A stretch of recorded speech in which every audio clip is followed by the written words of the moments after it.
If you're a Cleveland Browns fan looking for a break from the emotional roller coaster that is the price we pay from loving then hating our Browns, then a big welcome to Cleveland Browns Anonymous, a group therapy podcast to help you survive the season. So let's start our meeting. Hi, everybody. I got the whole team here, Brook, Mac, Browns podcast. I feel this is mock draft version 24.5.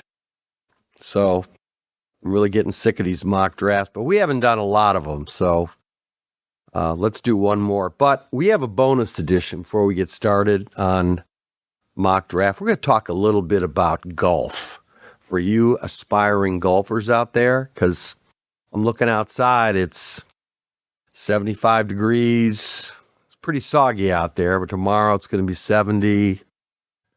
Easter's going to be a little chilly, like 50. Then a little wet snow on Monday. But then, it'll be 60s. Then you got the Masters. Then we got the Masters coming up. So, before we get talking Browns and, talking that dysfunction, let's talk about our own respective dysfunctional golf games here. So, let's start out with Mac. I'll put you on the spot because you said, hey, I'm going to go out and hit some balls today. Yep. All right. So why don't you tell our audience what Brooke and I just told you to do? So, which you're not going to do, I know, but I will just, or you're fired.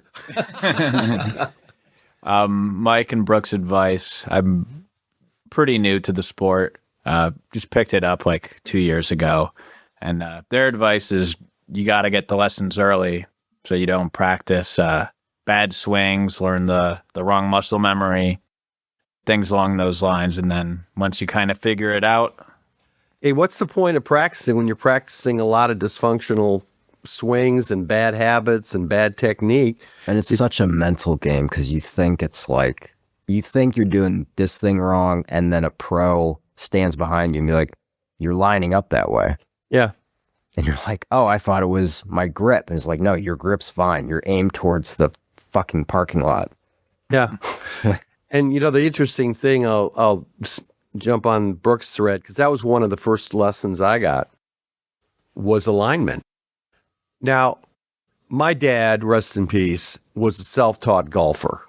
Golf magazine. We used to what would you think his handicap was when he was like? When he was good, he was probably, I want to say maybe a 10 or 12.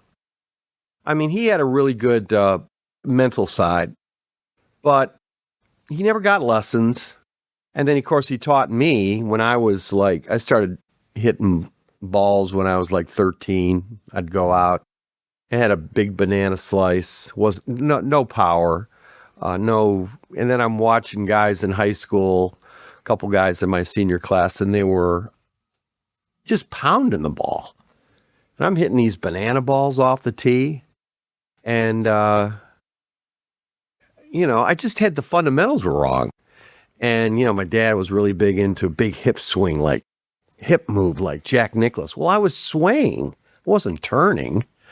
And so I joined Shaker Country Club when I was 24, single, living with a couple guys in a duplex. And they had a super aggressive discount for junior members. And I think that's such a nice course. $50 a month dues. And my initiation, instead of being 25 grand, was 2,500, spread out over 10 years.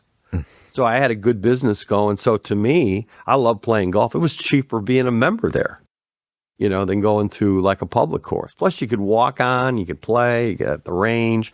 So finally I got lessons. I was probably like a 16 handicap. First lesson I got, the legendary Bill Davis.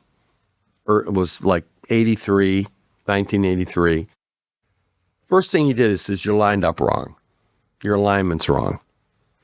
And I never even knew what alignment was. Alignment is when you stand behind the ball, you visualize the shot, you pick your target, you pick a spot like 6 feet, maybe 12 inches ahead of the ball, you drove it.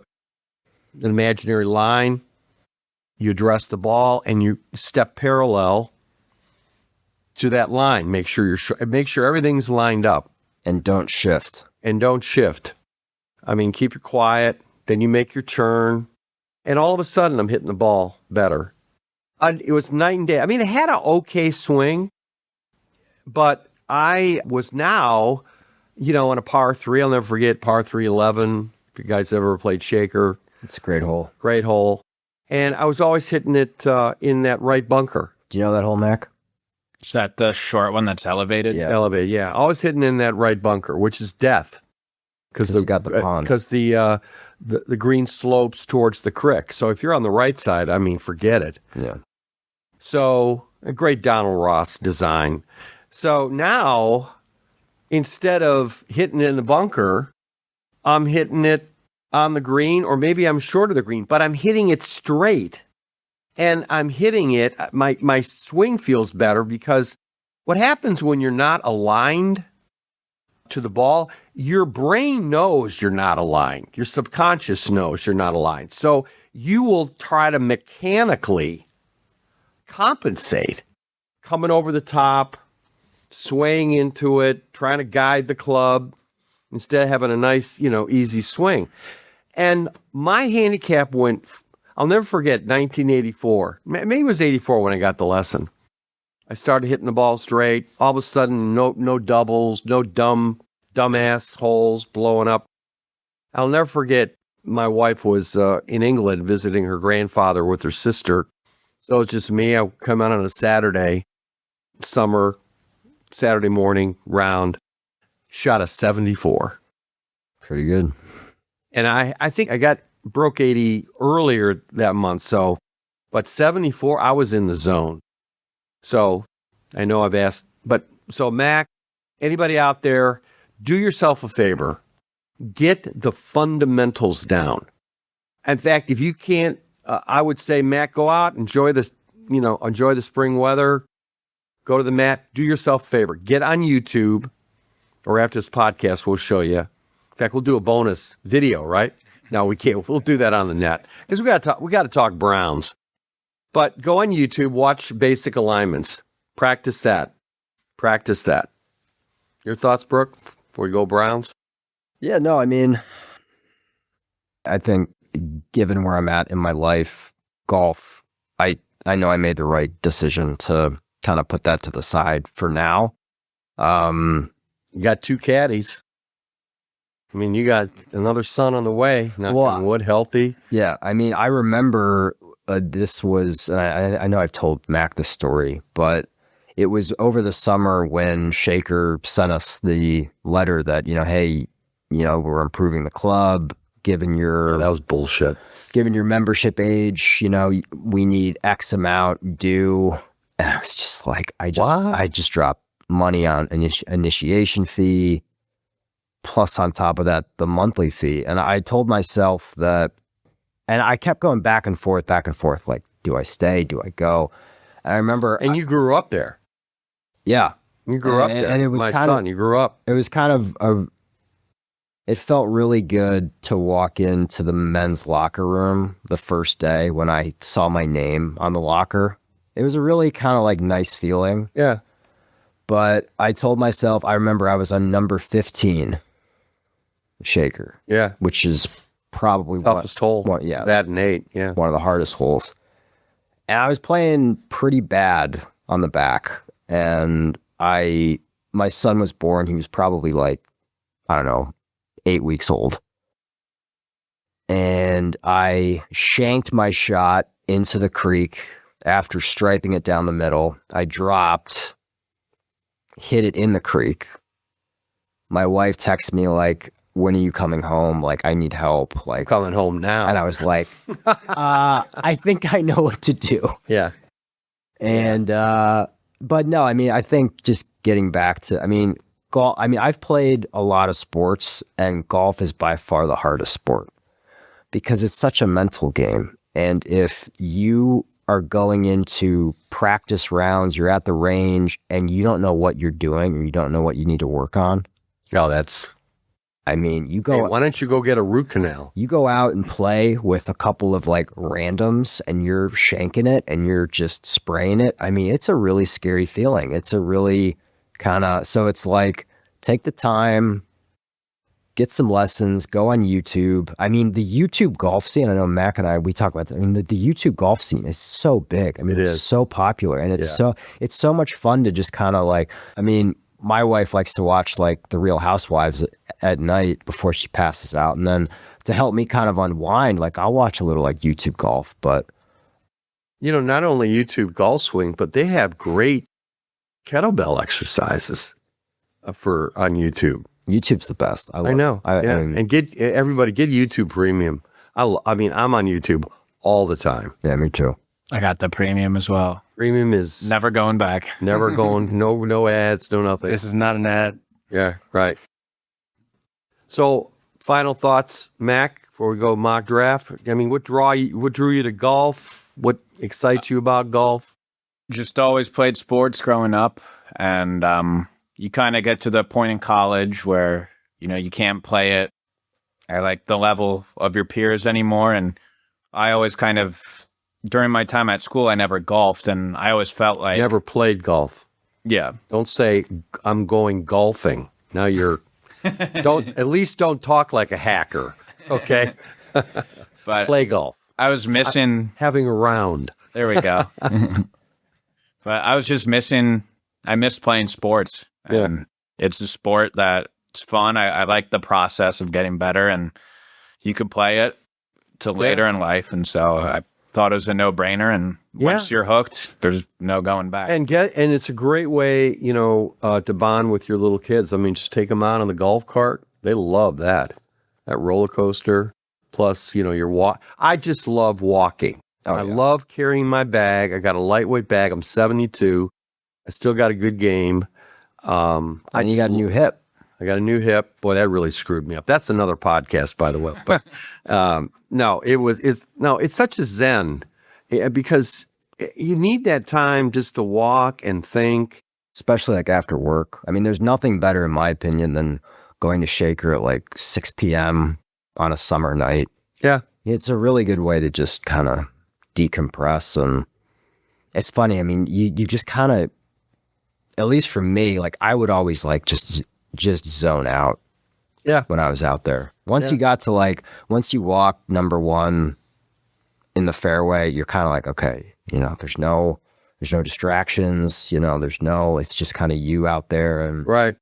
So I think it's, nowadays, especially with little kids, it's good to, get them out because there's no phone. You're out. I think, caddying is a summer job. That's a great job. That's a great job. And you're bonding with other guys. Usually, guys are, most of the time you're getting that fellowship too. You're part of that foursome as a caddy. Maybe you're helping to read the green, the putts, whatever. It's such a quality sport. And when you're walking and carrying your bag, you're getting some great exercise. Oh, yeah. I mean, I remember walking, not too long ago, but walk at 18, carrying my bag. That's 22,000 steps carrying your bag. Yep. That's some big time calorie burn. I would always lose so much weight in the summer just because you're just walking. Yeah. And especially too, like at Shaker, once you get on the back on a summer, like those last 3 holes, you were just like your legs are just shot. Yeah. Canterbury's worse those last 3 holes. And if you're living in Cleveland, for those who live in Cleveland, we have so many great golf courses here. I mean, really, just old school. Donald Ross, Alistair McKenzie, Pete Dye's got a great course out. Fowler's Mill, the old TRW course, great course.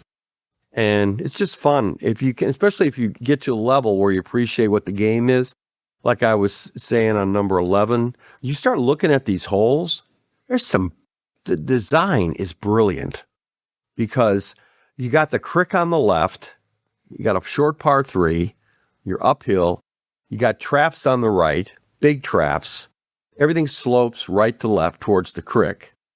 And so, of course, you're going away from the crick, The actual play is if you could hit a left to right shot, a cut shot. So you go towards the left side of the green and you kind of fade it in because that's a controlled shot. And then now you got an uphill putt as opposed to going away from the crick. You go right, you miss it right. Now you're chipping straight downhill towards the crick. And I mean, that's just brilliant, subtle design. But speaking of subtle design and brilliance, let's talk about the Cleveland Browns, okay? So we're going to flip it over to Mac before he goes out and hit balls. So, Mac, what's your latest thoughts about the draft? Who we got at 6? Are we trading down? Well, I think the Browns, from what I've heard, they've been pretty quiet about it, which is a good thing. Not showing their cards at all. Well, they did a great job last year, suckering Jacksonville. Oh, my God. That was just, talk about poker face. Yeah, we love Travis Hunter. Oh, yeah. Oh, my God. There's a generational talent there. Michael Jordan. Yeah. Like, I mean, really, how can you pass up that guy?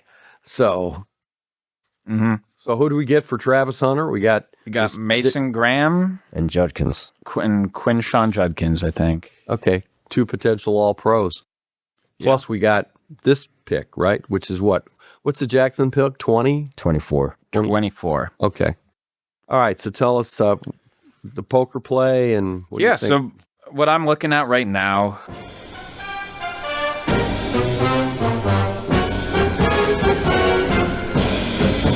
Hey, let's stop here. We got to pay some bills. 30 seconds, and we'll be back. Getting your house ready to sell, or you just need some basic repairs, and you can't get anybody to come out or even return your phone call. Then call Riley Painting and Contracting, your home mechanics, for all of your home repair needs, from electrical, plumbing, roof repairs, and getting your house ready to sell. 45 years in the business, a AAA on the Better Business Bureau, and we're on the preferred contractor list in Cleveland Heights and Shaker Heights. You can contact us by calling 216-371-8160 and leave a message. And guess what? We'll call you back.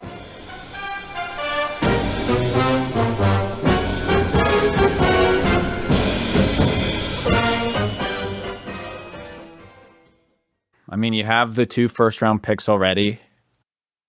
I wouldn't mind them doing kind of what they did last year. Trading down? I think it depends on Who's there on the board? who's your guy. You know, you got to know your guys, and if there's somebody you think you could get at maybe that 8, 9, 10 spot, and you think they're still going to be on that board, trade back. I keep hearing that Dallas wants to move up, and they're at 12. That's the team that I keep hearing about.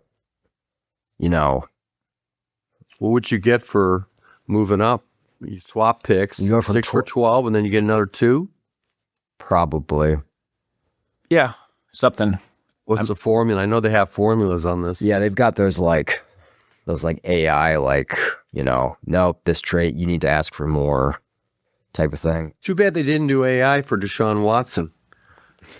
You know, I mean, come on, let's do analytics. Oh. I mean, could you imagine Jimmy sitting in front of the AI machine like 4 years ago?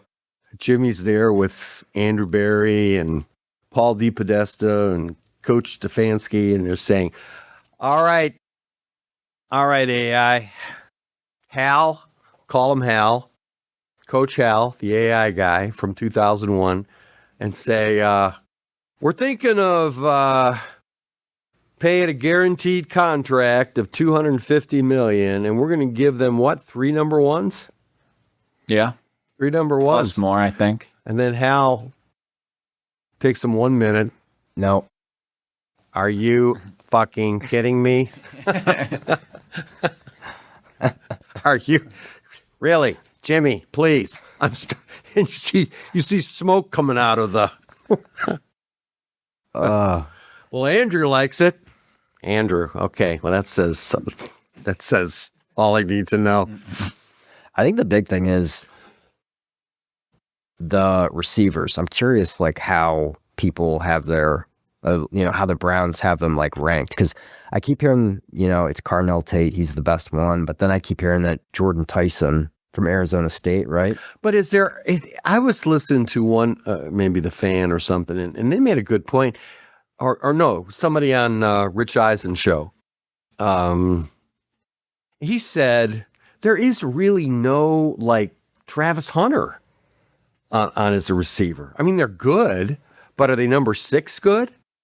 And maybe if you get Caleb Downs right there at 6, a generational talent, maybe take him, you know? I mean, get a MVP, all-pro, possible future Hall of Famer. Now you got Schlesinger, you got Miles, you got Mason Graham, Denzel. I don't think anything would surprise me. Yeah. I think if they get one of the line, because I think Arvell Reese is going number 2 to the Jets. Yeah. That seems to be a lock. But like if they get Sonny Styles, who's the other linebacker from Ohio State, that wouldn't surprise me. I wouldn't be surprised if their first 2 picks are on the offensive line. Yeah. And then they think, hey, we really have a day 2 grade for all these top 5 receivers. So we're just going to wait. Yeah. I can see that happening. Well, and then you get, again, the running theme that I've been saying all year has been, you got to think about the quality of the coaching we have. Is it the coach? Is it the player? Obviously, a combination of both, maybe. But you think about, I mean, I feel sorry for Dylan Gabriel, who they did all this research on. I think he's going to get traded. And they're Kenny Pickett. Kenny Pickett's the man, right? That was last year. They let Shador, they kind of picked him up, as the 5th round. The irony of it is, did that coaching regime even know how to develop a quarterback? Can they recognize talent? So why can't we say the same thing for receivers?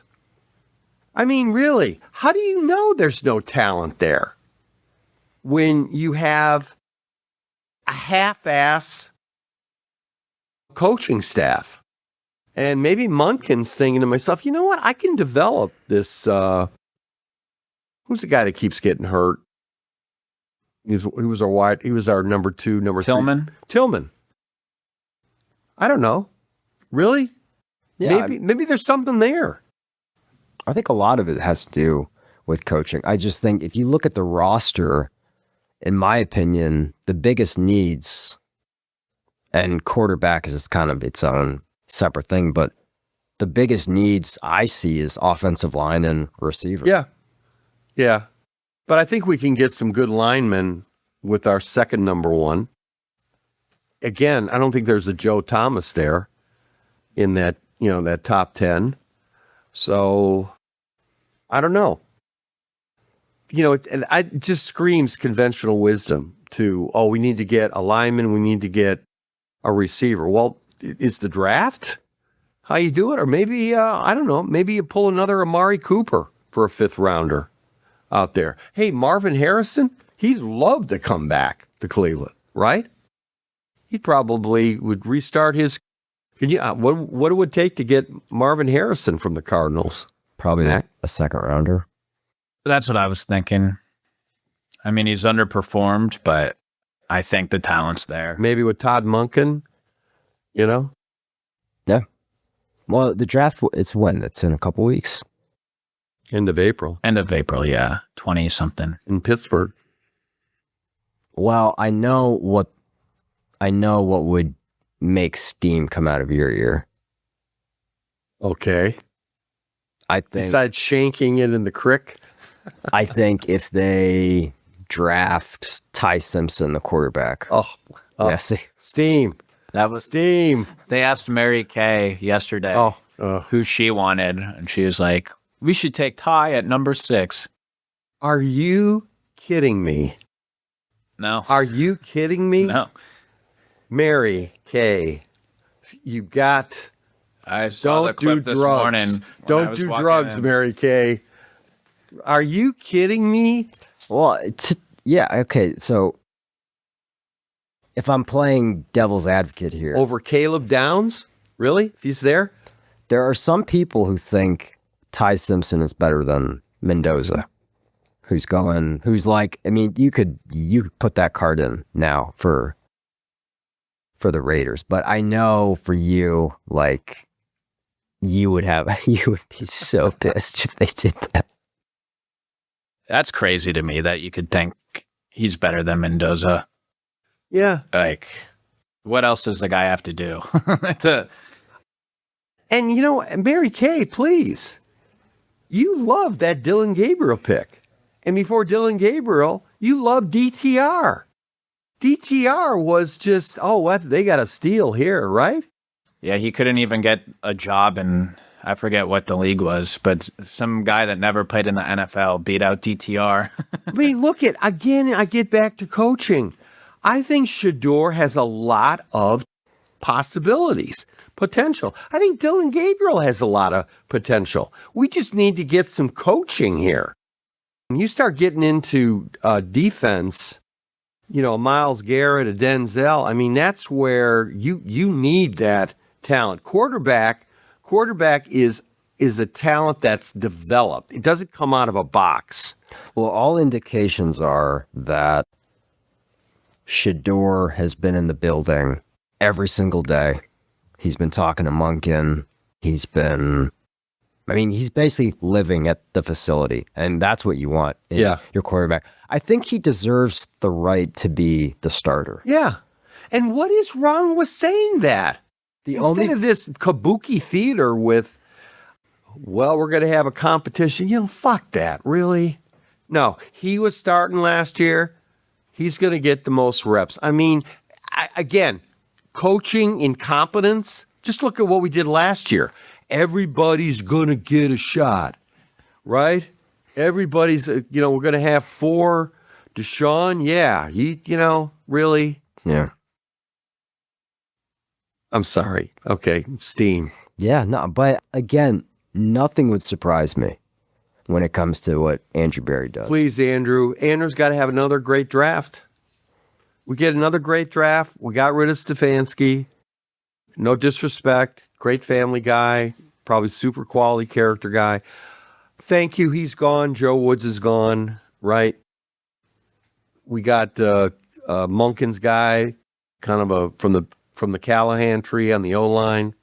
We got to get a tough, make people accountable like Jerry Jeudy. Drop passes. You're sitting down, man. Give me Amari Thrash. But I think we should go after, I don't know, Marvin Harris, Well, the other guy too is the kid from Jacksonville, Brian Thomas Jr., who's a wide receiver 1. He had a down year last year, but there's a lot of speculation that he could get traded. A.J. Brown on the Eagles. Oh, I don't want him. Yeah, I mean, I think, I'd be fine with Marvin Harrison. But I think for Brian Thomas Jr. on Jacksonville, he just got so fed up with Trevor Lawrence because he would throw him the ball and then he would just get clocked. Yeah. So he was like scared to Right. But can you imagine Dallas? We trade Dallas, our 6th. We move down to 12. We get a nice solid lineman. And then we get their 2, right? We give the 2 to the Cardinals. We get Marvin Harrison. yeah, that's how Andrew Berry works. Yeah, I like that. That's 3-dimensional chess right there. And guess what? We get another lineman with our other 2. So now what are we looking at? We got 2 linemen. We got Marvin Harrison. That's a good first day. Yeah. Right? That's a really good first day. Yeah. And let the Jets take Ty Simpson. Yeah. That's a Jets move. No. What do you think, Mac? Yeah, Jets are the only team I have less faith in than the Browns, maybe. Well, Dante Moore, the quarterback from Oregon, who, when he found out Jets were picking 2, he's like, I'm staying in school. I'm not playing there. Yeah. So that kind of feels good as a Browns fan. And it's like, all right, well, I mean, I know we're not, the Patriots, but I mean, the Jets are. And I think when you think about the Patriots, they had a soft schedule last year. Things broke well with them. They did. And I think in that, who beat the Pats?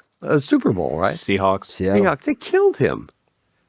I think he was really exposed. He's also young. He's young, but it just tells you how tough it is to develop a quarterback. And I think with Shador, But it also shows you if you have the right coach. you need the right coach. You need a Cadillac O-line. And you need receivers that don't drop the ball. Okay? That's why keeping Judy in there and then throwing Dylan Gabriel with no O-line. And do you remember that one? Who was the guy who... Oh, maybe that was the other wide receiver. Gabriel threw him. It was a dig route in the red zone. It clanked off his helmet. Yeah, I do Remember that? Yeah. I mean, and Dylan Gabriel is not the guy, really? I mean, it's coaching. I think it really is. And Shador's got that X factor. He grew up with prime time. He understands the NFL game like no other quarterback drafted, except maybe Peyton Manning, whose lineage is Peyton and Eli. I mean, their dad, Archie Manning, right? Right. Yeah. I mean, that is, you can talk about size. Well, we need a 6'2", 6'3" guy with a big arm. Important, but also think about the lineage. Think about a lot of these. Both baseball players, football players, maybe, basketball players whose fathers were in the pro game. Look at Grant Hill. Grant Hill, great Hall of Fame back. His father was Calvin Hill. I mean, these kids grow up with that in the air. Yeah, Bronny's not in the NBA if LeBron's not his dad, Well, Bronny is no. I had some. all right. My barber, today said we got to get LeBron the name. Well, we'll take Bronny. No Bronny. no Bronny. So, no way. All right, no steam. Anybody? Any other thoughts? No, this is our Super Bowl. So All right, we'll have some putting tips in our next Browns. And we're also going to cover in our next Cleveland Browns Anonymous, we talk a little bit about the Cavs' upcoming playoff and the Guards. Guards had a good road trip. Yeah, Very good road trip. They played easily some of the best. two of the top 5 teams. They look good. Yeah. So, all right, we'll end on that note. All right, thanks, Mac. All right. Get them straight. Will do. Get your alignment down. Okay.